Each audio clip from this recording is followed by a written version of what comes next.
Hello friend, welcome to my YouTube channel.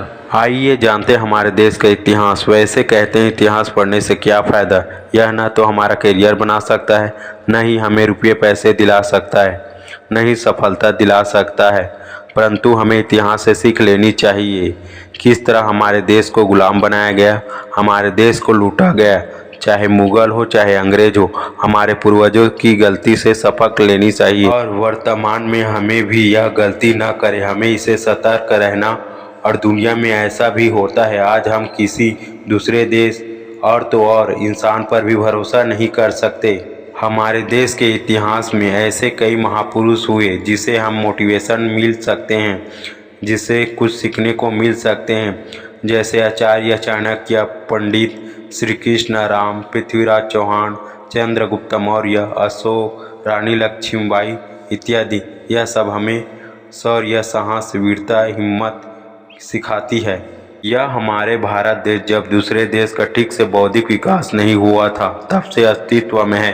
प्राचीन काल में जब राजा महाराजा का प्रचलन था तभी से हमारा भारत एक संपन्न भारत था।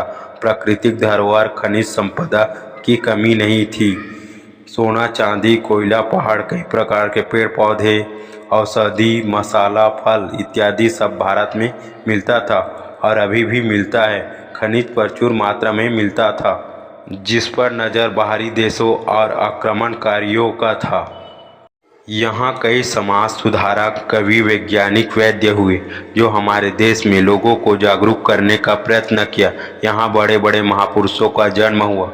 समय समय पर ईश्वर ने जन्म लेकर मानव को मानवता और धर्म, सही गलत का रास्ता दिखाने के लिए पैदा हुए।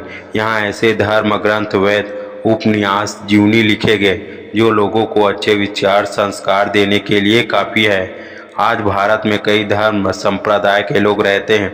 यह एक लोकतांत्रिक देश हो गया है। यहाँ कई प्रकार के त्योहार, सांस्कृतिक नृत्य है।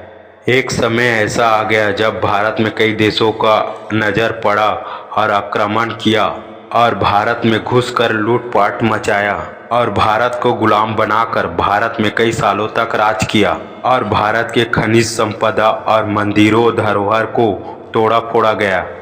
भारत का अस्तित्व नष्ट करने की कोशिश किया गया और काफ़ी ज़्यादा मात्रा में भारत के लोगों का शोषण किया गया, अर्थात लोगों को गुलाम बनाकर अपने तरीके से काम करवाया गया। हमारे देश का गुलाम होने का सबसे बड़ा कारण था हमारे देश के लोगों में एकता का न होना, जिसका फायदा बाहरी आक्रमणकारी और दूसरों देशों ने उठाया। भले ही हमारा देश आज आज़ाद हो चुका हो, परंतु हमारे देश के लोगों में आज भी एकता नहीं है।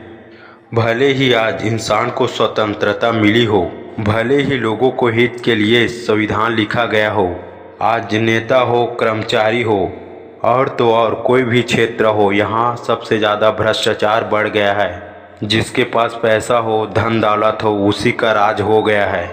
आज गरीब का कोई नहीं सुनता। जिसके पास पैसा, धन दौलत हो, उन्हीं का राज हो गया है और कानून और संविधान उन्हीं के हाथ में हो गया है। आज न्याय व्यवस्था से लोगों का भरोसा उड़ गया है। आज भले ही विज्ञान ने विकास कर लिया हो, आज भले ही टेक्नोलॉजी का युग आ गया हो और दुनिया काफ़ी आगे बढ़ चुका हो, फिर भी लोगों के विचार में परिवर्तन नहीं आया है। इसलिए हमारे देश दूसरे देशों के मुकाबले काफ़ी पीछे हैं। हमारे देश के नेताओं और लोगों, युवाओं को जागरूक होने के लिए बहुत ज़रूरी है। सही कानून और सही नीति बनाना बहुत आवश्यक हो गया है। यह तभी संभव है जब लोग संगठित और एकता में रहेंगे। धन्यवाद।